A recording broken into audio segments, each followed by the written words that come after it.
नमस्कार विद्यार्थी मित्रांनो, स्वागत आहे तुमच्या आपल्या YouTube चॅनलवर। येत्या काही दिवसांमध्ये काही महत्त्वपूर्ण जाहिराती प्रसिद्ध होणार आहेत।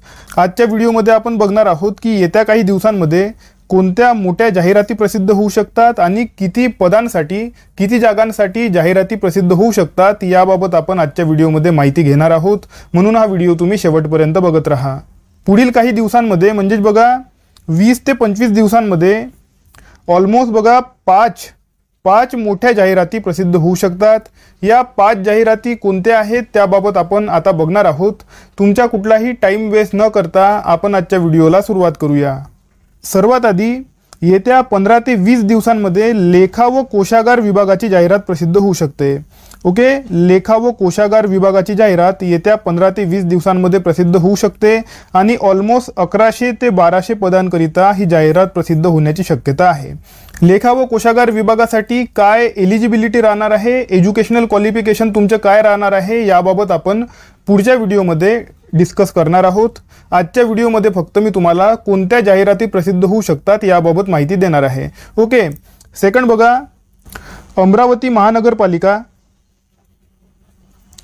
अमरावती महानगरपालिकेची जाहिरात येत्या 1 महिन्यामध्ये प्रसिद्ध होऊ शकते आणि यामध्ये ऑलमोस्ट 2000 पदांकरिता ही भरती परीक्षा राबवली जाऊ शकते। यामध्ये बघा मी तुम्हाला दाखवून देतो।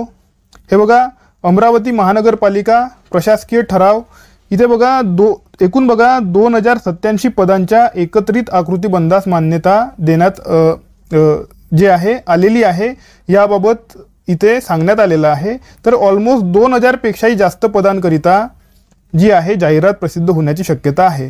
ओके, त्यानंतर बघा तिसऱ्या नंबरवर नवी मुंबई महानगरपालिकेची जाहिरात सुद्धा येत्या काही दिवसांमध्ये प्रसिद्ध होऊ शकते।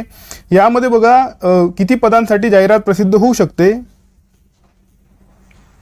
तर बघा विद्यार्थी मित्रांनो, हे बघा ऑलमोस्ट बघा गट ब आणि गट क, इथे बघा नवी मुंबई महानगरपालिकेत गट ब व गट क एकूण मंजूर व रिक्त पदे। तर बघा गट ब साठी ऑलमोस्ट मंजूर पदे आहेत 187 आणि गट क साठी ऑलमोस्ट 2962 पदे ही मंजूर आहेत। ओके, तर ऑलमोस्ट 3000 पेक्षाही जास्त पदांकरिता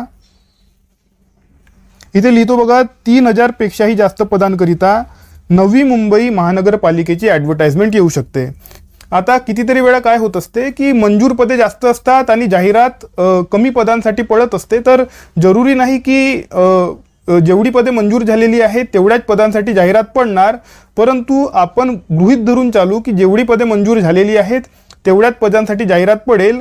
म्हणून मी इथे बघा जेवढी पदे मंजूर झालेली आहेत, जेवढ्या पदांना मान्यता मिळालेली आहे तेवढीच पदे इथे लिहून राहिलेलो आहो, कारण मंजूर पदांच्या जवळपासच तुम्हाला ॲडव्हर्टाइजमेंट दिसण्याची शक्यता असते। ओके, आता बघा चौथ्या नंबरवर नाशिक महानगरपालिकेची सुद्धा ॲडव्हर्टाइजमेंट लवकरच पडू शकते। यामध्ये ऑलमोस्ट 700च्या जवळपास पदे ही राहणार आहेत। हे बघा इथे बघा सांगण्यात आलेलं आहे की नाशिक महानगरपालिकेच्या 624 पदांची भरती TCS मार्फत करण्यास बघा विशेष सूट देण्यात आलेली आहे।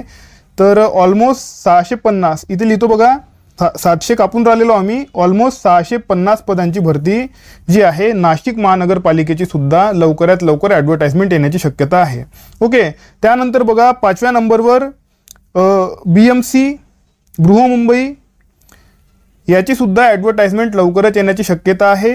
यामध्ये बघा किती पदांना मंजुरी मिळालेली आहे, किती पदांची ॲडव्हर्टाइजमेंट येऊ शकते याबाबत सध्या परिस्थितीमध्ये माझ्याकडे माहिती आलेली नाही। तुमच्याकडे जर याबाबत माहिती असेल तर तुम्ही ते मला कमेंट सेक्शनमध्ये सांगू शकता। ओके, तर बघा विद्यार्थी मित्रांनो, येत्या काही दिवसांमध्ये काही महत्त्वपूर्ण जाहिराती प्रसिद्ध होणार आहेत। यासाठी तुम्ही तयार राहायला पाहिजे। या सर्वच्या सर्व भरती परीक्षांमध्ये सिलेबस काय राहणार आहे, तुमचे एज्युकेशनल क्वालिफिकेशन काय राहणार आहे, वयोमर्यादा काय राहणार आहे याबाबत एक सेपरेट व्हिडिओ आपल्या YouTube चॅनलवर प्रसिद्ध होणार आहे। म्हणून तुम्ही आपल्या YouTube चॅनलला सबस्क्राईब करून टाका। तुमच्या मनामध्ये काही प्रश्न असतील, काही शंका असतील तर तुम्ही त्या मला कमेंट सेक्शनमध्ये विचारू शकता। याशिवाय आपलं टेलिग्राम चॅनल सुद्धा आहे। टेलिग्राम चॅनलची लिंक मी तुम्हाला डिस्क्रिप्शन बॉक्समध्ये दिलेली आहे। त्या लिंकवर क्लिक करून तुम्ही आपलं टेलिग्राम चॅनल जॉईन करू शकता। लिंकवर क्लिक केल्यावर जर टेलिग्राम चॅनल जॉईन होत नसेल किंवा पेज ओपन होत नसेल, टेलिग्रामच्या ॲप ओपन होत नसेल, तर आपल्या यूट्यूब चॅनलचं नाव तुम्ही टेलिग्रामवर सर्च केल्यास तुम्हाला आपलं टेलिग्राम चॅनलसुद्धा मिळून जाणार आहे। तिथून सुद्धा तुम्ही आपलं टेलिग्राम चॅनल जॉईन करू शकता। आता आपण भेटूया आपल्या पुढच्या व्हिडिओमध्ये। तोपर्यंत अभ्यास करत राहा। या व्हिडिओला लाईक करा, चॅनलला सबस्क्राईब करा आणि बेल आयकॉन प्रेस करून टाका। धन्यवाद।